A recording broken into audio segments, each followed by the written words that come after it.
ವಾಟಾದ ಹೊಸಹಳ್ಳಿ ಕೆರೆಯಲ್ಲಿ ಒಂದೇ ತಿಂಗಳಲ್ಲಿ 4ನೇ ಶವ ಪತ್ತೆ. ಗೌರಿಬಿದನೂರು ತಾಲೂಕು ನಗರಗಿರಿ ಹೋಬಳಿಯ ವಾಟಾದ ಹೊಸಹಳ್ಳಿ ಅಮಾನಿಕೆರೆಯಲ್ಲಿ ದಿನಾಂಕ 30/4/2026 ಗುರುವಾರದಂದು ಸಂಜೆ ಶವವೊಂದು ನೀರಿನಲ್ಲಿ ತೇಲಿದೆ.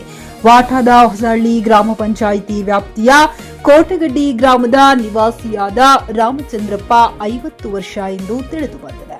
ಸ್ಥಳಕ್ಕೆ ಅಗ್ನಿಶಾಮಕ ದಳ ಮತ್ತು ಗ್ರಾಮಾಂತರ ಠಾಣೆಯ ಪೊಲೀಸರು ಬಂದು ತನಿಖೆ ಮುಂದುವರೆಸಿದ್ದಾರೆ. ಈ ವಿಷಯ ತಿಳಿದು ಸಾರ್ವಜನಿಕರಲ್ಲಿ ಆತಂಕ ಮೂಡಿಸಿದೆ. ಏಪ್ರಿಲ್ ತಿಂಗಳಲ್ಲಿ ಇದು 4ನೇ ಶವ ಕಂಡು ಬಂದಿದೆ. ಇಲ್ಲಿ ಯಾವುದೇ ರೀತಿಯ ಭದ್ರತೆ ಇಲ್ಲದ ಕಾರಣ ಈ ರೀತಿ ನಡೆಯುತ್ತಿದೆ. ದಯವಿಟ್ಟು ಸಂಬಂಧಪಟ್ಟ ಅಧಿಕಾರಿಗಳು ಇಲ್ಲಿ ಸೂಕ್ತ ಭದ್ರತೆ ಒದಗಿಸಬೇಕೆಂದು ಕುರಿ ಕಾಯುವವರು ಮತ್ತು ಸುತ್ತಮುತ್ತಲಿನ ಜಮೀನು ಹೊಂದಿರುವ ರೈತರು ಮನವಿ ಮಾಡಿದ್ದಾರೆ. ಈ ಸಂದರ್ಭದಲ್ಲಿ ಪೊಲೀಸ್ ಸಿಬ್ಬಂದಿ, ಅಗ್ನಿಶಾಮಕ ಸಿಬ್ಬಂದಿ ಮತ್ತು ಸುತ್ತಮುತ್ತಲಿನ ಗ್ರಾಮಸ್ಥರು ಉಪಸ್ಥಿತರಿದ್ದರು. Naveen Kumar, GK news Kannada, Gauribidanur.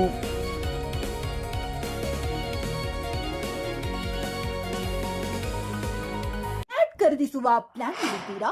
ಹಾಗಾದ್ರೆ ಕೇತಕಿ ಡೆವಲಪರ್ಸ್ ನಲ್ಲಿ ಮೂಲಭೂತ ಸೌಕರ್ಯಗಳುಳ್ಳ CC road, footpath, garden, under drainage, water supply, ಉತ್ತಮ ಪರಿಸರವುಳ್ಳ ಫ್ಲಾಟ್ಸ್ ಲೇಔಟ್ ಲಭ್ಯ. ಬೀದರ್, ಹುಮ್ನಾಬಾದ್ ಸೇರಿದಂತೆ ಹಲವು ಭಾಗಗಳಲ್ಲಿ ಸುಂದರ ಲೇಔಟ್ಗಳಿದ್ದು ಅತ್ಯುತ್ತಮ ಬೆಲೆ, ಇಎಂಐ ಸ್ಕೀಮ್ಸ್ ಅನ್ನು ಲಭ್ಯ.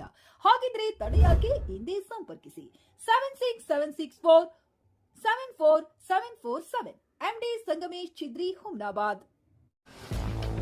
ಗ್ರಾಹಕರ ಸ್ಯಾಟಿಸ್ಫ್ಯಾಕ್ಷನ್ ನಲ್ಲಿ ನಂಬರ್ 1 ತೃಪ್ತಿಕರದಾಯಕವಾದ ಹುಮ್ನಾಬಾದ್ನ ಎಸ್ವಿ ಟಿವಿಎಸ್ ಶೋರೂಮ್ ನಿಮಗಾಗಿ ತರುತ್ತಿದೆ ಹೊಸ ಮಾಡೆಲ್ಗಳ ಹೊಸ ಬೈಕ್ಗಳು. ಇಲ್ಲಿ ಟಿವಿಎಸ್ ನ ಸ್ಪೇರ್ ಪಾರ್ಟ್ಸ್ ಹಾಗೂ ಸರ್ವಿಸ್ ಕೂಡ ಲಭ್ಯ. ಹಾಗಿದ್ರೆ ತಡೆಯಾಕೆ? ಹಿಂದೆ ಭೇಟಿ ನೀಡಿ. ನಾಗಲಕ್ಷ್ಮಿ ದಾಬಾ ಹತ್ತಿರ, ಗುಲ್ಬರ್ಗಾ ರೋಡ್, ಹುಮ್ನಾಬಾದ್. ಹೆಚ್ಚಿನ ಮಾಹಿತಿಗಾಗಿ ಸಂಪರ್ಕಿಸಿ 8494951009.